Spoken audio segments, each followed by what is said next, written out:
everyone, welcome. It's my great pleasure to introduce our speaker for today, Lucia Amoruso from BCPL in San Sebastian, so Basque Center for Brain and Cognition, Brain and Language. And Lucia is associate professor there, and she's also co-director of Center for Cognitive Neuroscience in San Pedres in Argentina.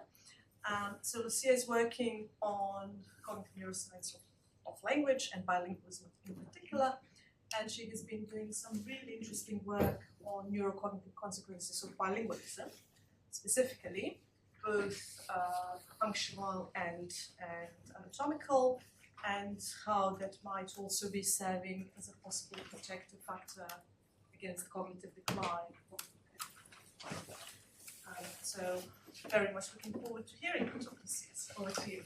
Thank you, Mediana, for the introduction. Good afternoon, everyone. Thank you for being here.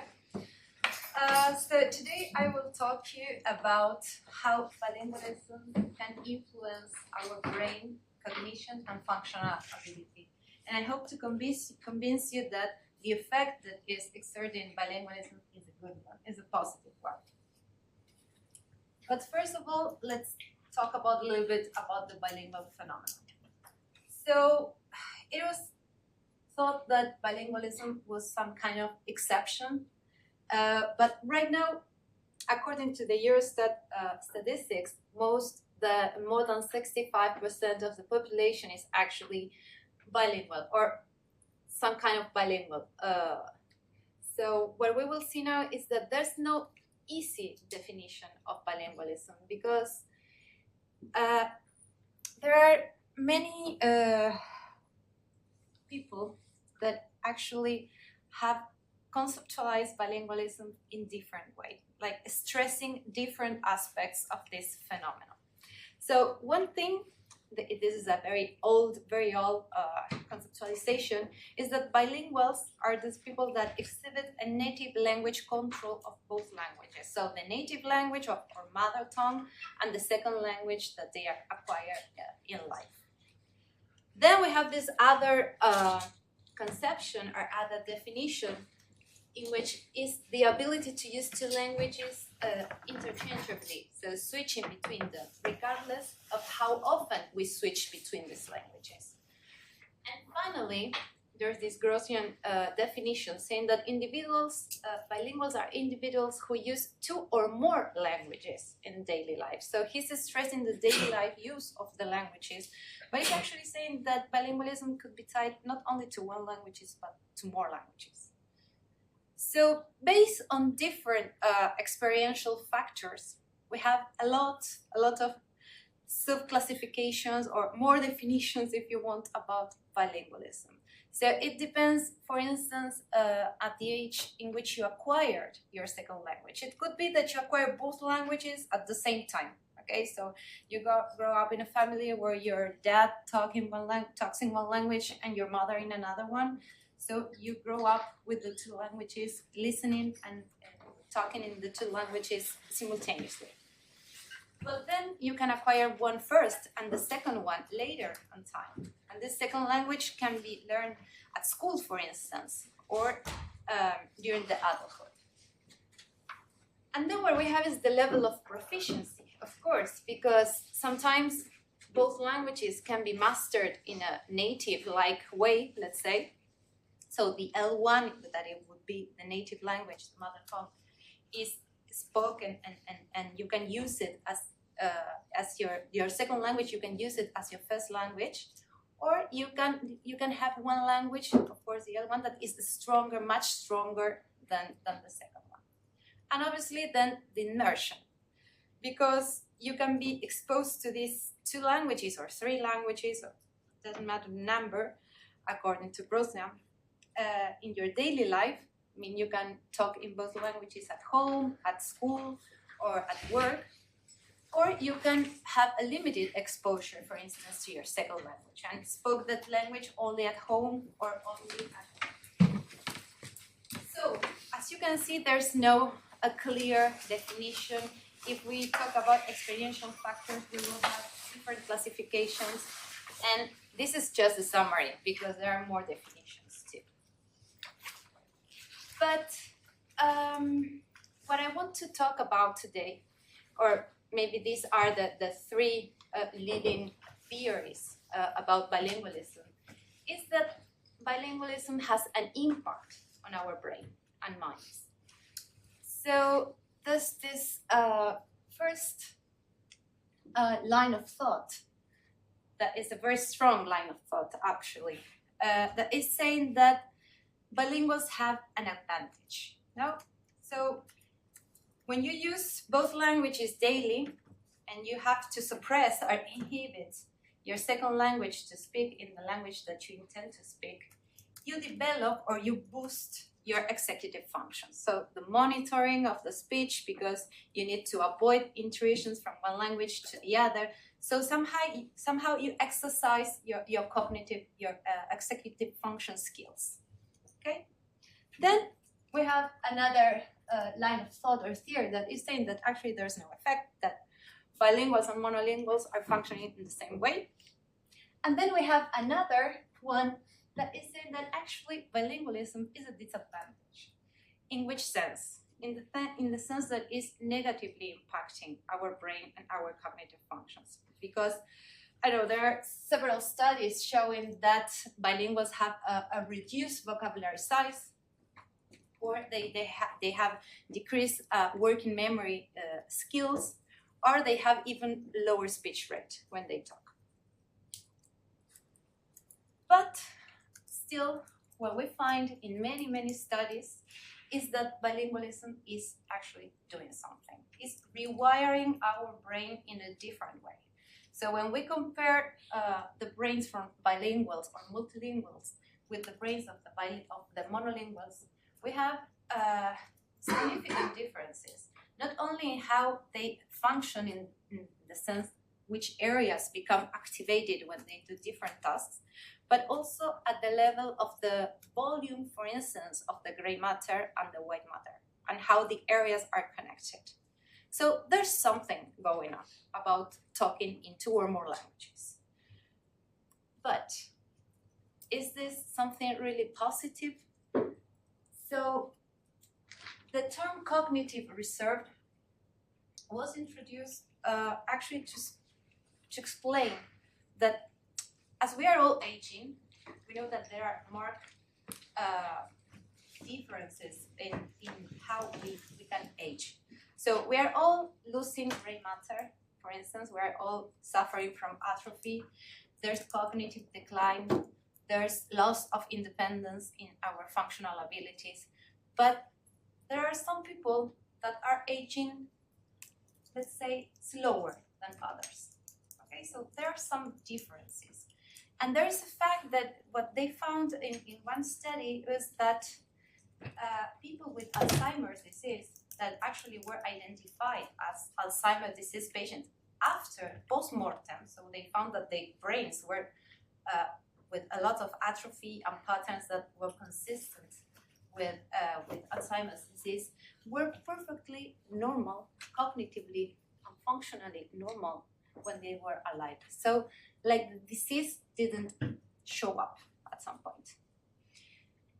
So the term cognitive reserve, actually what it's saying is that we have these cognitive skills that are acquired before neurodegeneration that help to counteract this loss of tissue, gray matter and white matter. So as you can see here, we have, well, these are arbitrary units, but let's say that as we are aging, we can lose, as we were saying before, we can lose brain tissue, we can lose our functional abilities, and so on.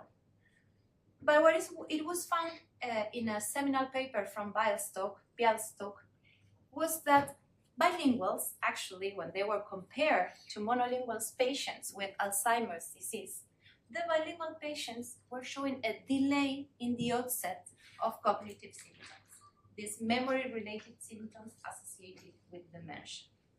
So they found that there was there are some mixed findings, but it was more or less 5 years later they were showing up these symptoms compared to monolinguals.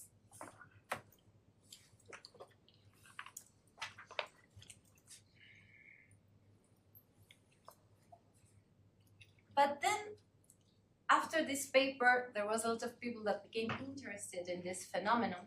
And what happened was that they were trying to replicate it and to find differences or to specify in which type of bilinguals this was possible and in which type of bilingualism this was not happening. And this is a summary, of course. There are many, many, many papers.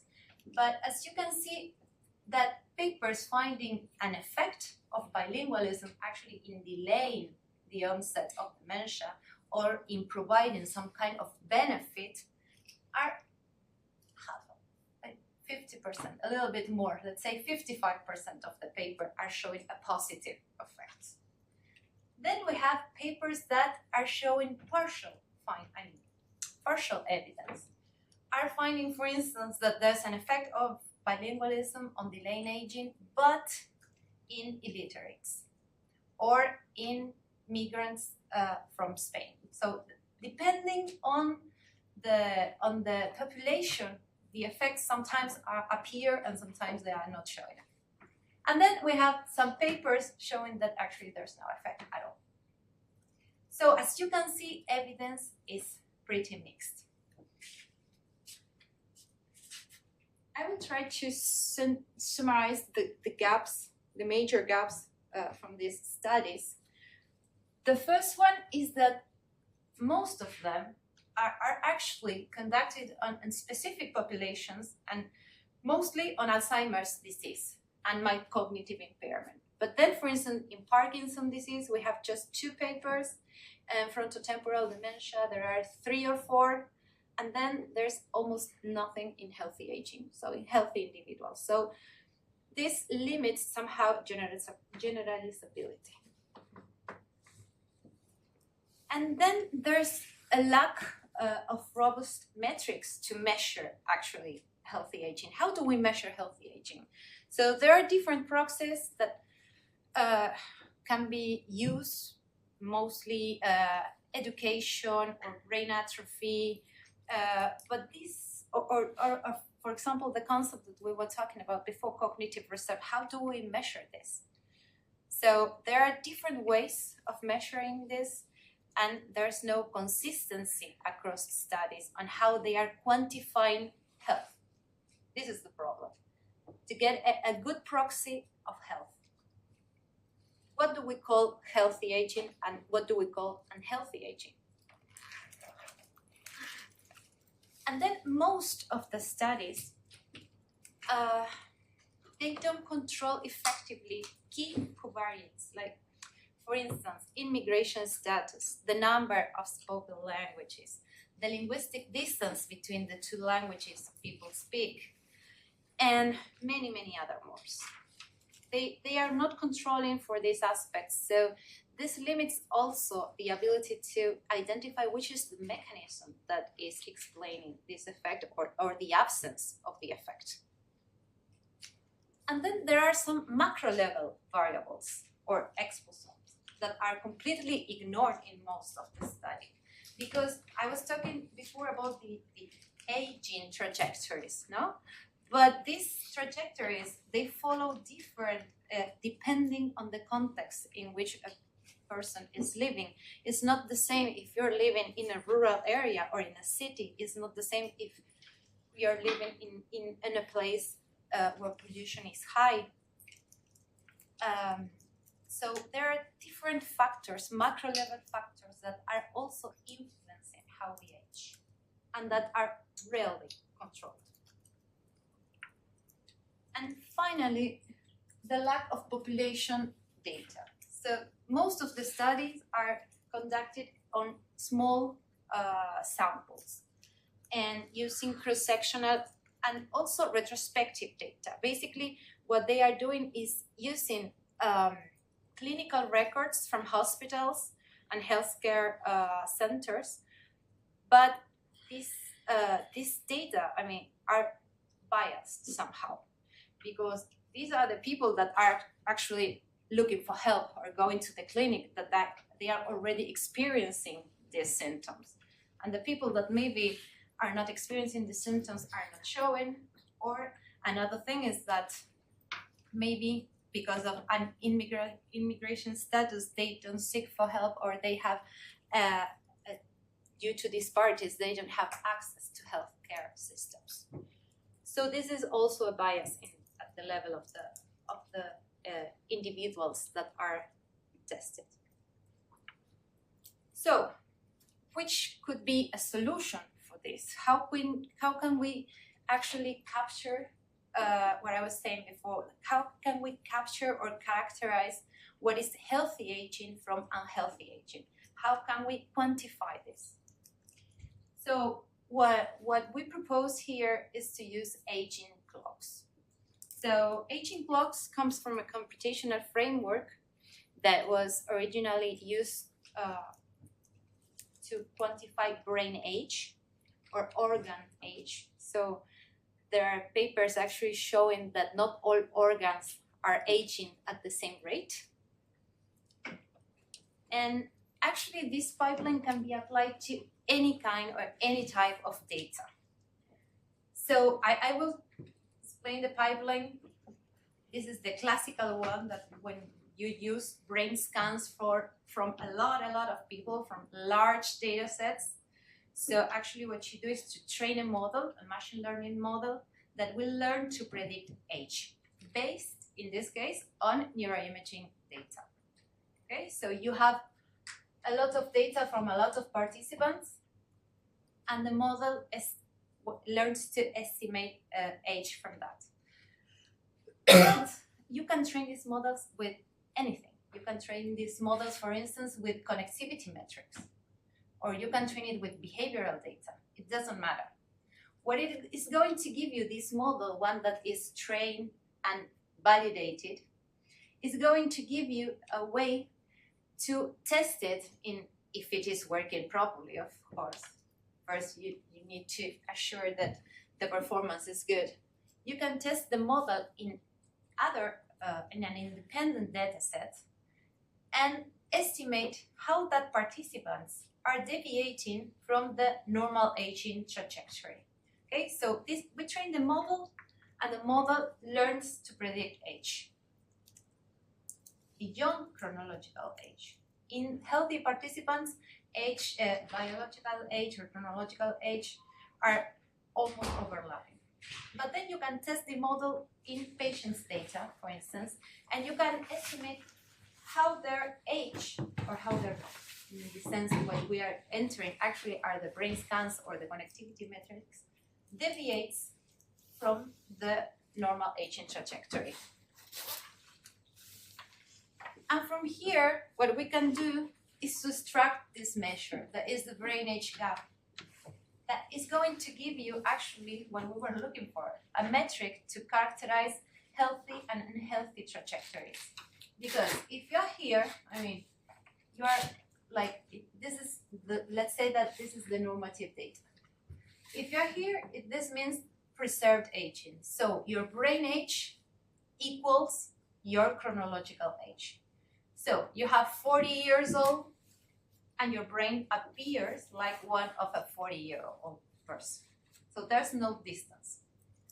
However, if the metric is higher than 0, so the brain age gap, when you calculate the difference between the predicted and the actual age that you have, is going higher, is a positive value, this means that your brain is looking older, actually. So that maybe you are 40, 42 years old, but you can have a brain from like people of 60 years old. And here you are at risk. However, what we can find also is that people deviate in the other direction. Okay, so they have bags that are negative, lower than 0. So this means that your brain is actually looking younger compared to the mean of the typical aging trajectory. So we can take this as a proxy of unhealthy aging, and we can take this as a proxy of healthy aging.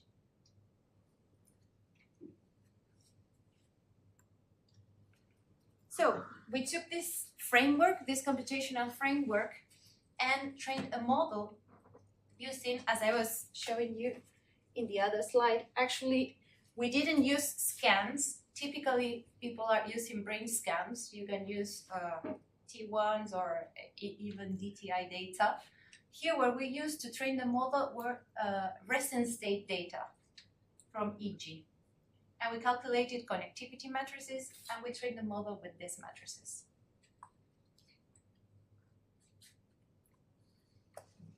So we trained a model with 1,240 participants and evaluated the performance of the model, and the model accurately predicted chronological age from connectivity data. So then what we did was testing out this model in an independent data set that was composed by bilinguals and monolinguals. Okay?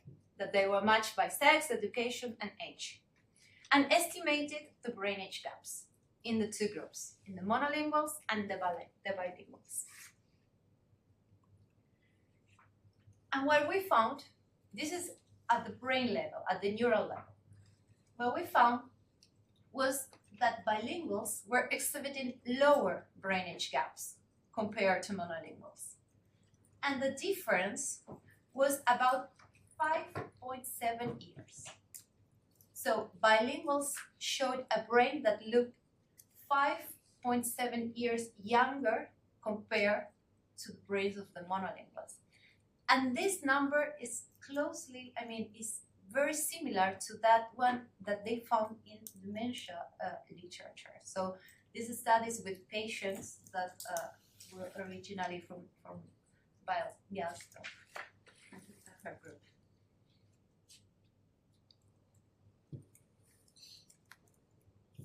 Then what we did was correlating the brain age gap in the bilinguals with the proficiency in the second language they were speaking. In this case, it was French was the second one, I guess. English, French. French was the second one. And what we observed was a negative correlation. So the higher the proficiency, the lower the brain age gap, the younger the brain. The more proficient they were, the younger the brain of the bilinguals. And we calculated, what we did was estimating which were the connectivity patterns that were explaining the model performance. So we calculated feature importance to see the top ranked features that were explaining the model performance that I showed you before. And what we found was that these associations were related to areas that mainly were related to control, cognitive control, to language, and to memory.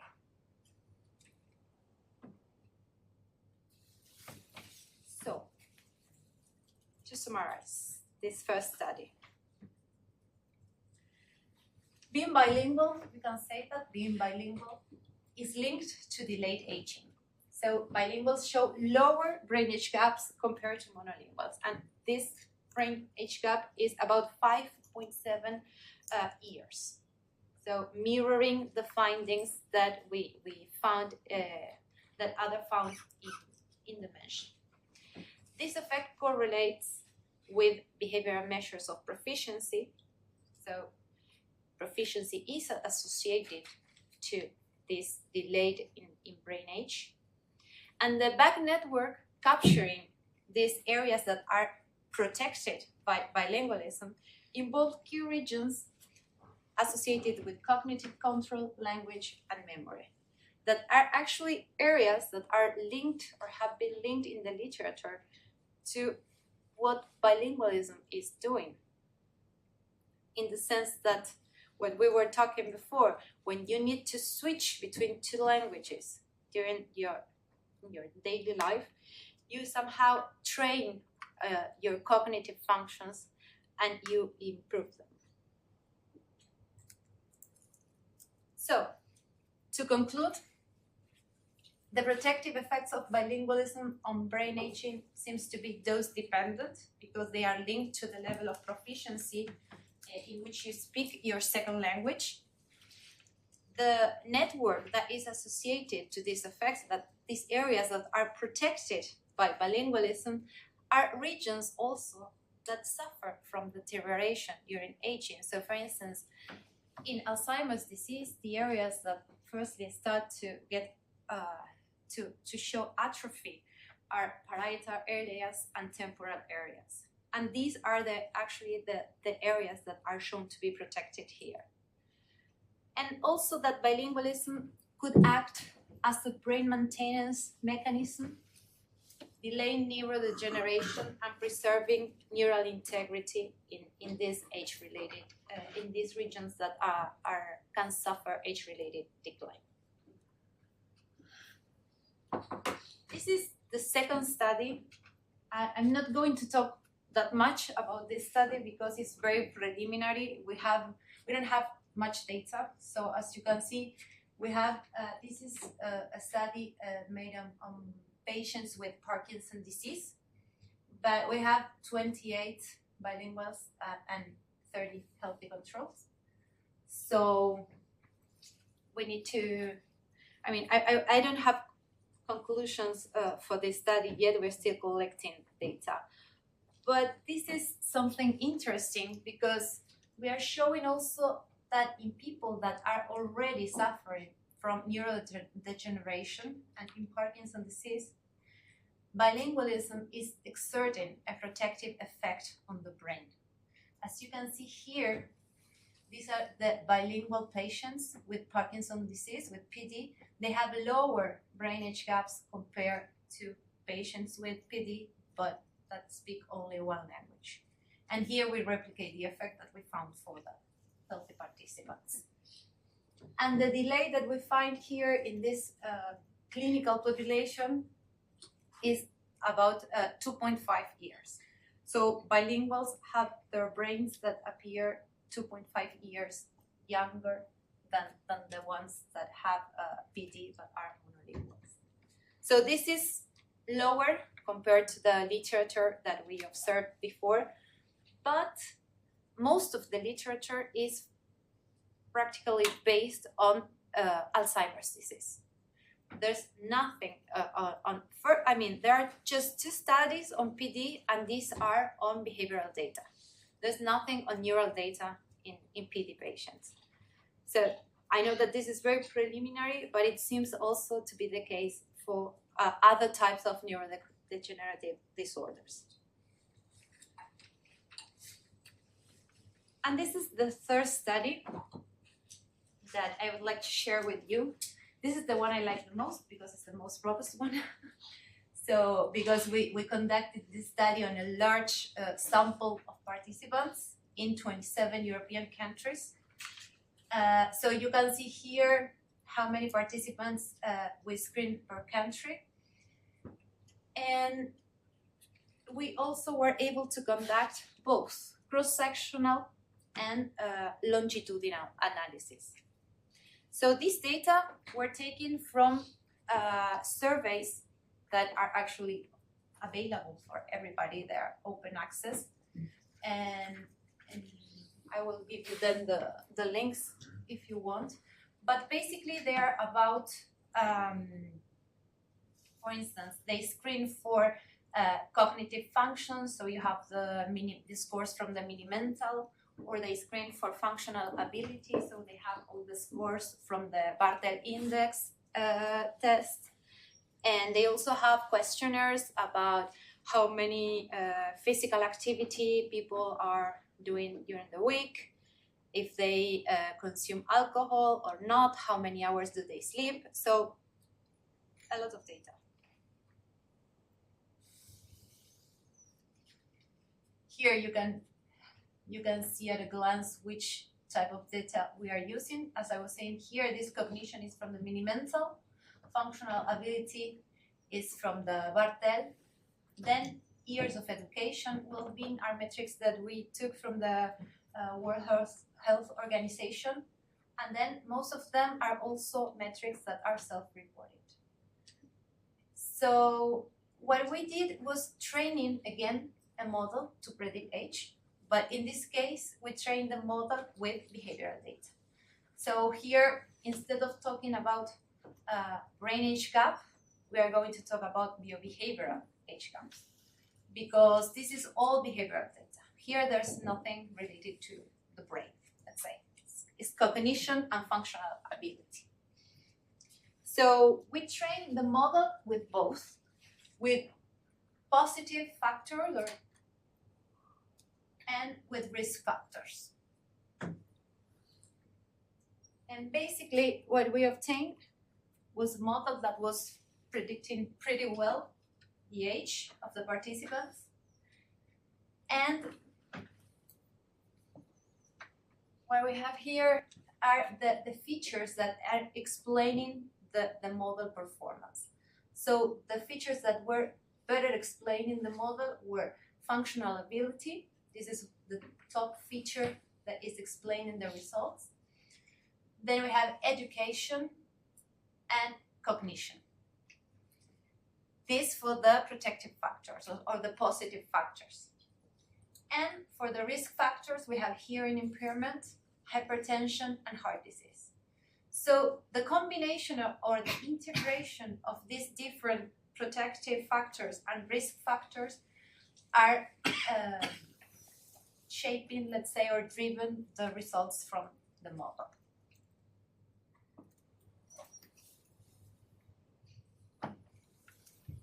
So then what we use to estimate the effects of bilingualism, or let's say multilingualism, because here we also use data from about linguistic skills, the linguistic skills from the participants, and we took them from the Eurostat surveys. And there they are asking how many languages, foreign languages, do you speak beside your mother tongue? And there are people that are reporting 1, 2, and 3 or more. So this is the gradient that we have, let's say, for the multilingual population. And we use these two types of measures that are epidemiological measures of association of odds ratio and relative risk, basically because we conducted first a cross-sectional study, so to measure biobehavioral age gaps in the current population.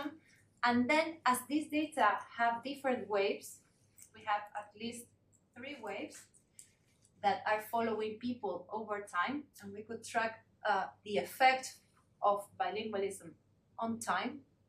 We use relative risk to calculate actually which is the risk of developing or not accelerated aging.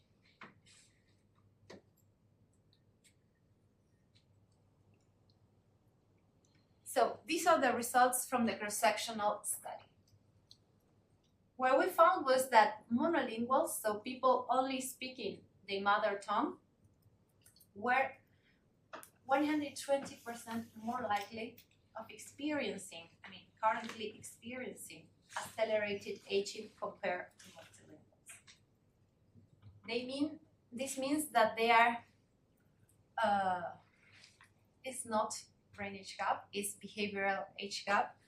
So this means that monolinguals have a worse cognitive outcome and a worse functional ability outcome compared to the multilinguals. And then depending on how many languages are you speaking, multilinguals are less likely to experience accelerated aging, so having increased bugs compared to monolinguals. When you speak one foreign language apart from your mother tongue, so where we could call bilinguals, let's say, you have 23% lower odds compared to monolinguals. So 23% less likely to develop accelerated aging, to have higher bugs, let's say, biobehavioral age gaps. When you speak 2 foreign languages, this is given a nicer number, is 49. So you are 49% less likely to have an older brain, let's say. And if you speak 3 foreign languages, we have 36%. But I think this is, monolinguals are 2 times more likely of developing accelerated aging than bilinguals. And for the longitudinal results, we get something similar, but it's not just actually if you are experiencing accelerated aging or not, it's if you are at risk of developing accelerated aging in the future. So, being monolingual increases the risk by 43% compared to multilinguals. And if you are multilingual, this reduces the risk of developing accelerated aging in the future. So we are using current estimates and following participants in time to predict if they will develop it or not. So actually what we find is that speaking one foreign language reduces 10% the risk of developing an older, I was going to say brain, but I cannot speak about brain here. They have a 10% lower risk of developing accelerated aging. 2 foreign languages, 20%, and 3 foreign languages, 29%. So here, yes, it seems to be more like those depend the effect. So what we find here is actually that speaking multiple languages, doesn't matter if it's 1, 2, or 3 or more, because here could be 3 or more, is protecting in the future against accelerated aging. But in contrast, being monolingual, just speaking your mother tongue, is increasing the risk.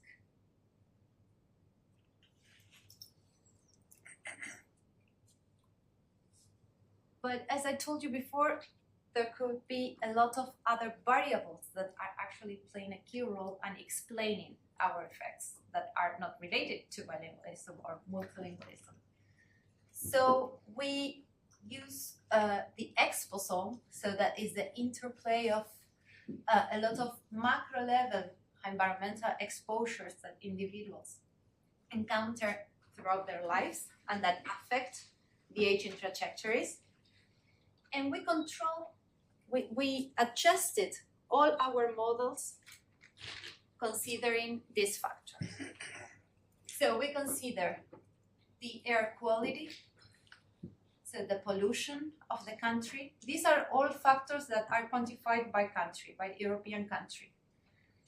Then we have social factors. Okay. We have social factors. So we have the GDP, that is the economy's production per person, the gender equality index, the migration, the percentage volume of the migrant population that has that country, the Gini index for the structural inequality, and also we took the global state of democracy indices and quantified sociopolitical exposomes. So free political parties, inclusive suffrage, local democracies, and credible elections. So we control our models by all these variables, but also we control them using language-related factors that can be explaining actually our results and not bilingualism. So first, we use the institutional languages, so the stable language, the institutional languages that country is considering, that you speak at home, but you speak it at the institutional levels in schools or governmental areas. The number of stable languages that country is speaking, so not only the institutional languages, but actually the real languages that the population is speaking, so that the languages that they are speaking at home and at the community level. And then we quantified language distance. So how different the 2 languages that are most spoken by the people in that country can differ in terms of different linguistic factors that in this case are unified into a single metric that is capturing lexical distance, phonological distance, morphological distance. And when controlling for all these factors, what we find is that our results are actually strong. They still are significant, but we lost one effect here. The effect of speaking 3 foreign languages disappears when we control for migration. All the other effects are, for instance, if you see the ones that are surrounded by the green arrows, those are the effects linked to a positive, a protective effect of multilingualism. The magnitude of the effect is more or less the same after controlling for all these factors. But if you see the last row, when you have the effect, the risk associated to monolingualism, the magnitude of the effect after control is actually increasing.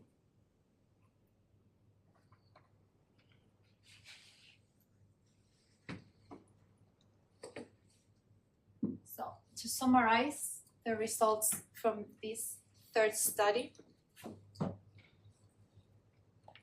where we have at the cross-sectional level, what we found was that multilinguals, let's say people that are speaking more than one language, are less likely compared to monolinguals to experience accelerated aging.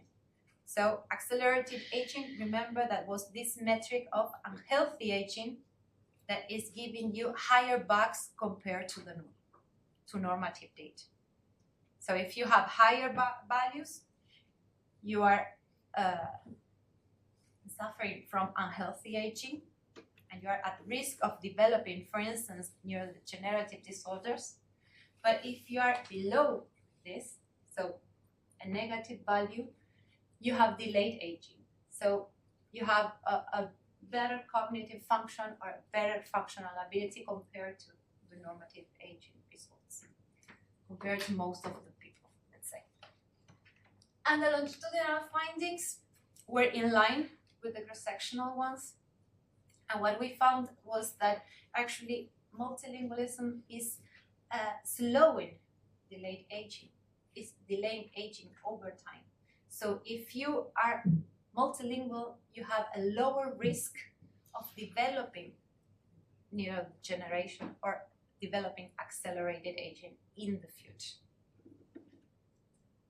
And these effects remain robust, after controlling for a lot of things, because we control for everything. And the only exception was the protective effect of speaking 3 languages or more disappeared after controlling for immigration status. This was the only effect that vanished. So, to conclude, we can say that multilingualism is associated or linked to improved healthy aging, and with multilingualism, multilingual individuals showing a lower risk and lower likelihood of experiencing accelerated aging right now and in the future, that there's a cumulative effect, at least at the longitudinal level, and also that the more the languages that you speak, this is clear. This is not so clear at the cross-sectional level, but it is much clearer here in the longitudinal. So the more the languages that you speak, the higher the protective effect.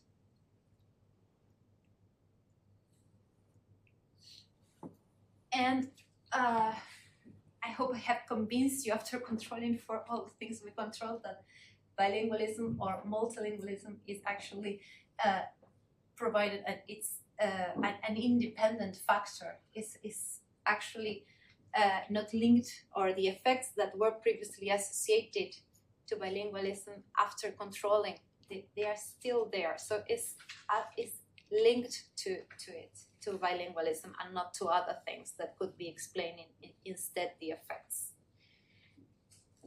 And well, this is the finding that, or the effect that disappeared after controlling. Typically, when people are talking 3 or more languages, this is linked to migration. So there's a confounding effect there of migration that might be related to cognitive stress, socioeconomic disparities, and other stuff that we cannot actually disentangle because we only have the amount of migration into that country. But we don't know if the migration was decided or forced, or which type of migration the country is receiving. So, the take-home message. I hope I have convinced you, as I was saying, that multilingualism is doing something, and is doing something positive to our brain, to our cognition, and to our functional ability. I tried to show you, to provide evidence that this is working at different levels, not only at the brain level, but also at the behavioral level. And that integrating multilingualism into public health and educational programs could be a good strategy because, I mean, it's scalable, it's low cost, it's accessible, and it could really enhance people's quality of life. I mean, this could be applied at the global scale, but also in terms of personal experience. My grandmother, for instance, she suffered from dementia, and she started to have these mild symptoms at the beginning, but then during the last years, she couldn't even recognize my dad. That was his son. So if with this, we can actually delay, let's say that we can give this person 2 more years to recognize his son. I mean, I think this is something positive and it's worth it. So thank you very much. I would like to thank all my collaborators from Brain Blood in Chile, Trinity College in Dublin, and University of San Andres in Argentina, and the funding agencies, of course. And thank you for your attention, and if you have any questions, I'm more than happy to try to answer them. Thank you.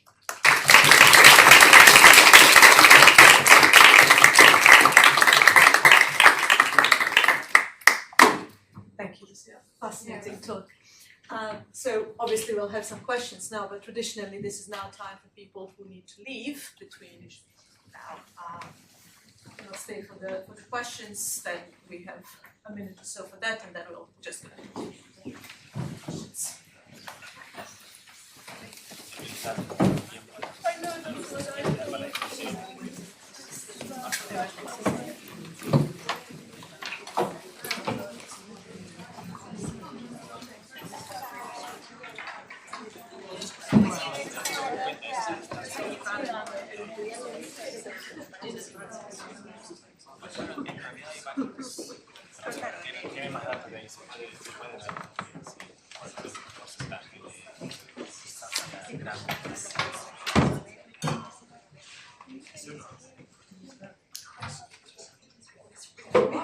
So we can start, Mark.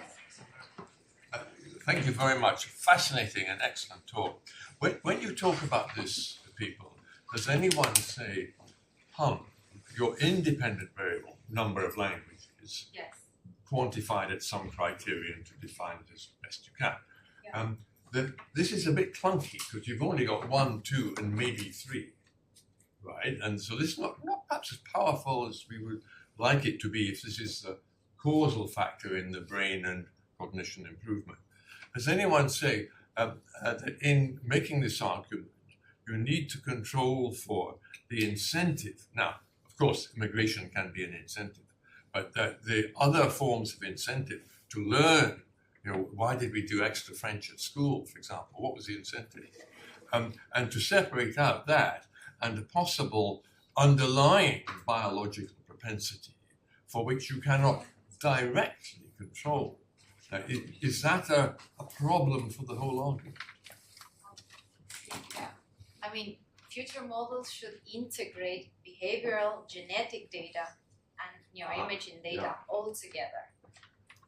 But I mean, I can present these numbers and this population level study with 18,000 people because it's actually behavioral data. To today we don't have access to genetic data and to. Sure. It shows there is a real issue, but we don't yet fully understand the exact basis of it. No, exactly. No, here we are not controlling, for instance, for the genetic basis. There could be something genetic, obviously, explaining this, of course. And would it be possible in some way to measure by questionnaire the degree of incentive to acquire that second and then that third language? Maybe, yeah, it could maybe be. worth thinking about. I mean, I'm using data from the Eurostat questionnaires.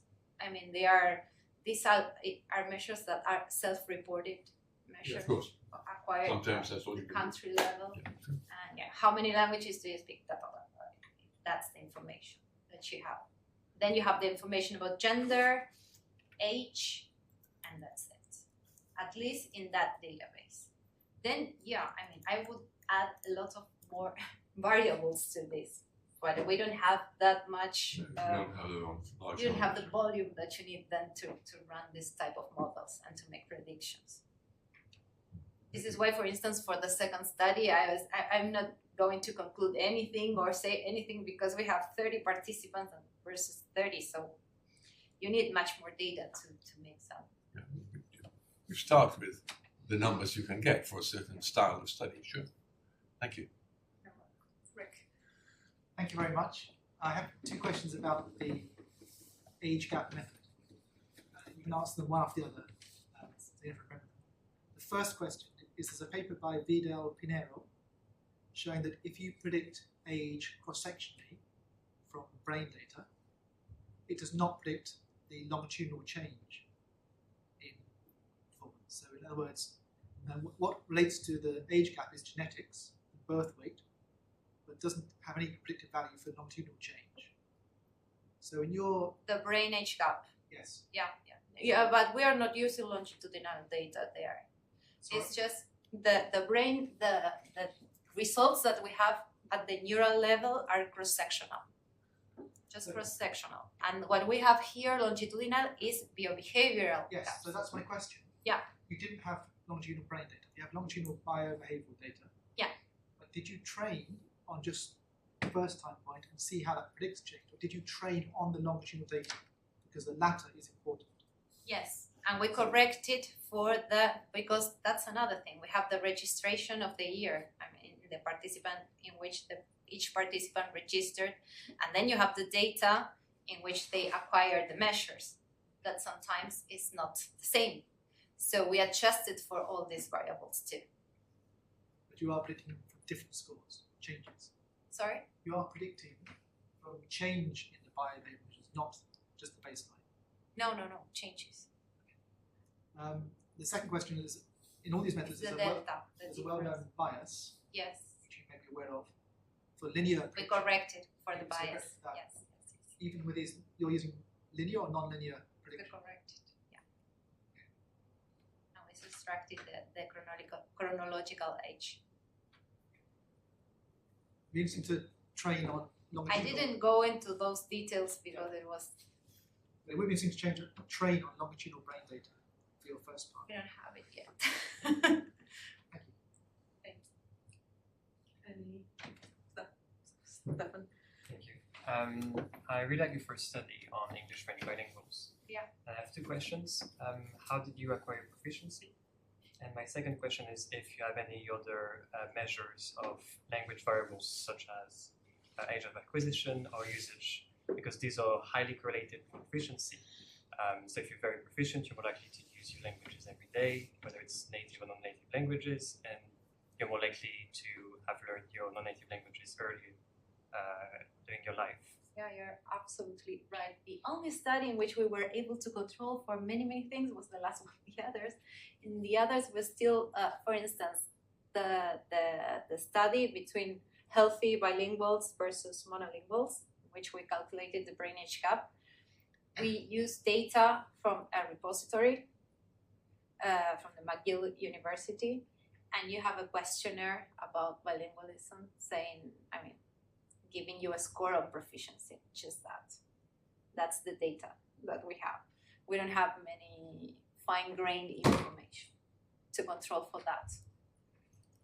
And if you had to guess where the effect is coming from, would you guess it is because you become proficient in a language and that shapes your brain in a certain way and that's it for life? Or would you say that it is because you use languages regularly, which will shape your brain over time in a continuous way?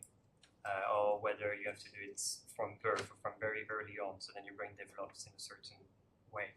I have different answers to your question. But I think that if you become bilingual when you're a kid, really early in your life, this effect can really impact your brain in the long term. There's one paper in Nature showing this, that when you acquire it when you're little, there's an effect that is sustained over time. Then I would say that, the classical theory is that when you're using both languages, you boost or you train your executive functions. And to do this, I guess that you need to do it daily in your life. Most of the literature on the effects of dementia are from long-term bilingual. It's not that they were acquiring the second language later in life. They were early bilinguals, most of them. So I think that there's something about time that is explaining this mechanism. But yeah, you have to use it in your daily life. Thank you. For a long time. Sorry, I think we had a question there. I'm gonna ask my question, but I'm interested in the tiny little details about the languages and whether the exposure to these languages plays a difference, whether the use of these languages plays a difference. When you acquire the language, like Stefan said, did that play a difference? Yeah, this is why I started the talk also showing you that there are many definitions of bilingualism, that you can characterize or classify bilingualism in many, many ways based on different experiential factors. Currently, sorry, just to follow up on exactly that.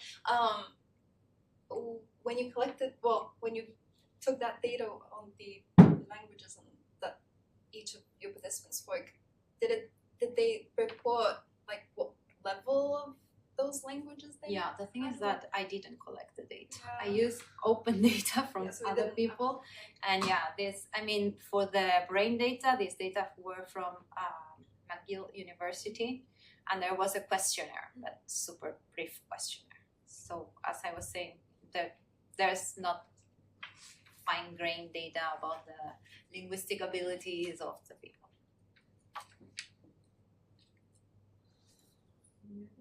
Julia? Well, yes, I think one of them you just answered, so I'm going to skip that, but I do have another one. So at the very start, you showed us how mixed the literature actually is, right? And one of the reasons that you named early on is that, of course, there's various individual differences, many factors, and the studies often don't or can't control for all of those variables. But then later on, you also showed very nicely that actually when we control those variables, your effects became or were still significant, right? Yeah. So how can we consolidate those two, and are there other reasons why the literature is still so mixed? Do people maybe not always measure the difference in aging, but the fixed points? Or if you could just expand a bit. The thing is that most of the study are conducted on small samples. So when you have a small sample, the effects may be not that robust, or the effect size is small, and when you're going to start to control many, many things, these effects could disappear. And that is why I like the last study, because it's conducted on a very large data set, and we try to control for all the things that we were able to control, and still the effect was there. Then for the brain data, I'm not sure. We have an effect that is in line with the previous literature from Bialystok, but still 30 participants. Do you have any plans to do brain data, like the resting state and a behavioral battery on all the different? There's a lot of efforts, collaborative efforts now going on, trying to increment a database that we have from BCBL, from here, from Europe, from the Trinity College in Dublin, from Argentina also, and from other countries from Latin America, and from the United States also. But yeah, you need to do these collaborations, and because otherwise reach those levels of that amount of data is not possible.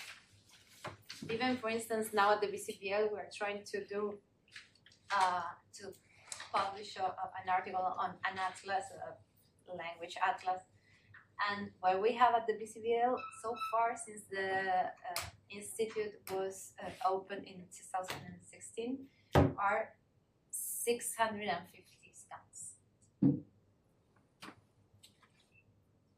It's a meaningful number, yes, no, to conduct this type of analysis.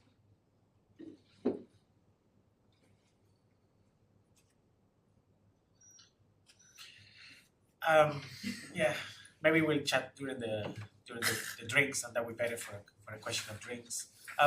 There's an old argument from social sciences about cultural richness that is usually pushed forward with the idea that you speak another language. Enrichment. The whole enrichment thing, which it's even modeled in animals in memory, in the picture houses and all of that. Very difficult to measure or define the measures, etc. But it still is it's a classic policy-related argument too. So I wanted to hear your thoughts about it. Yeah, no, I totally agree. I mean, we're controlling this stuff. Maybe, I mean, in the social determinants of health that we are considering, you cannot capture this.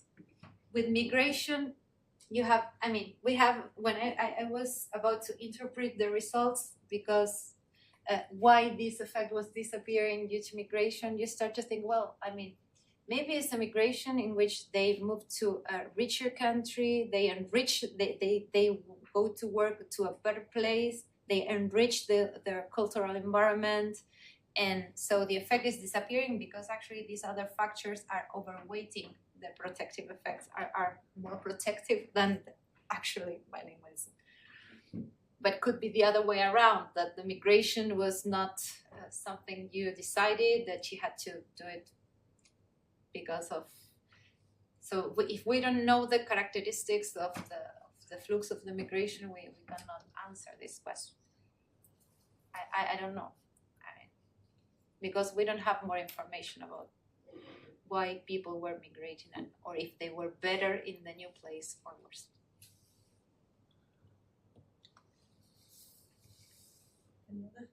So I have two questions. So in your first study, you built a bag network only based on resting data. I just wonder whether there would be any potential structural reserve, or functional reservation of the bilingualism. Sorry? So your first data, your first data is resting resting data. I just wonder whether you have any specific reasons for using only resting Only data. resting and not not related. Not task related or structural. Yeah.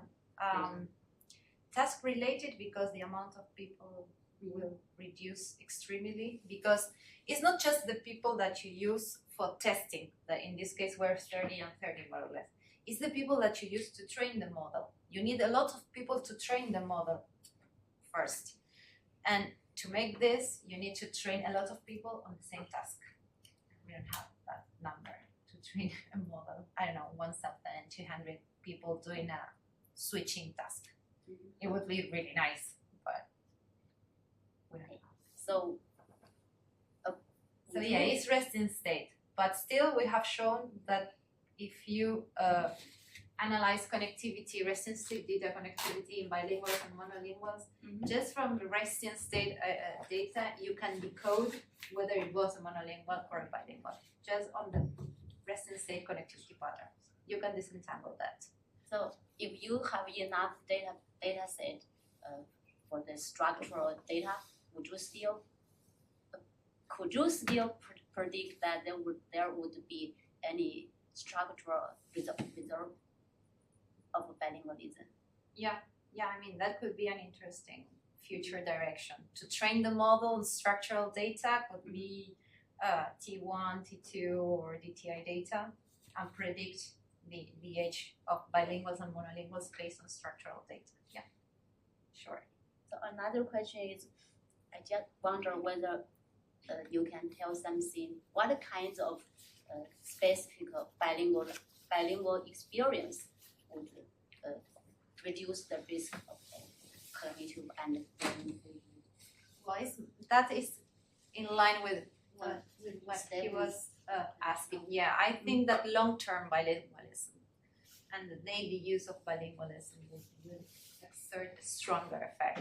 Also, what we find here was that the more the languages you speak is giving you more protection. So that could be another point. Thank you.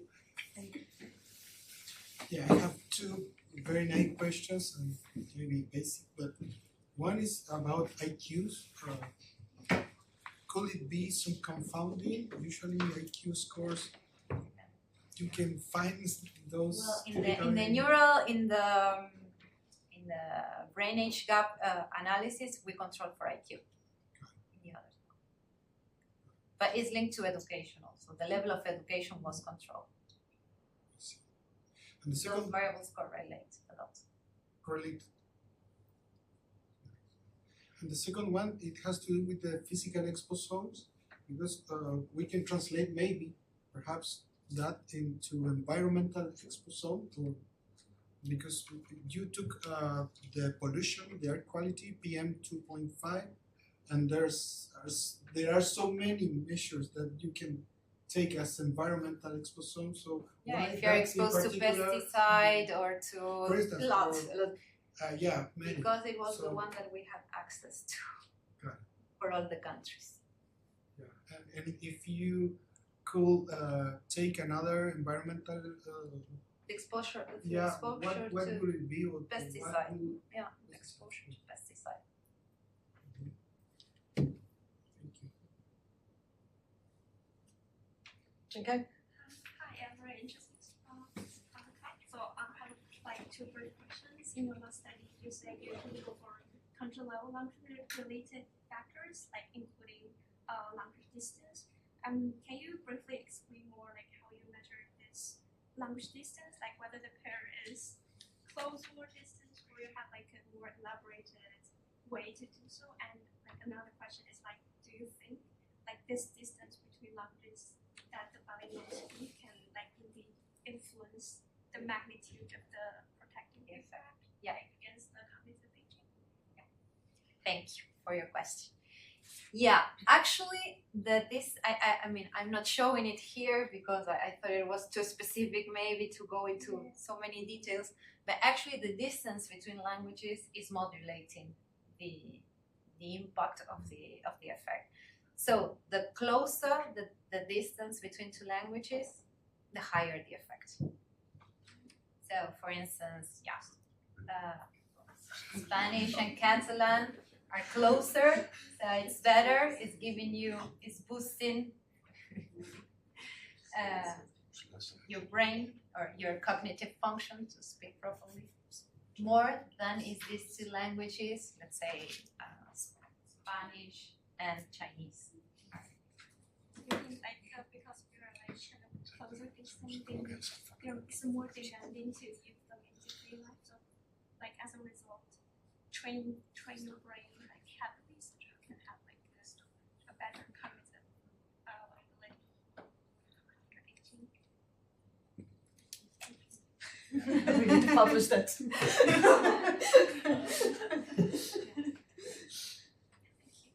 I was wondering if you looked at all at like bidialectism, so people who speak like two dialects of the same language. Yeah. Because obviously there's a like increasing recognition that dialects and languages are kind of on a continuum and it's not a binary. Did you look at all at that, and like if not, what would you predict to Well, find? many of the because what we used to control language distance were the two most spoken language in the country. Sometimes one is the dialect.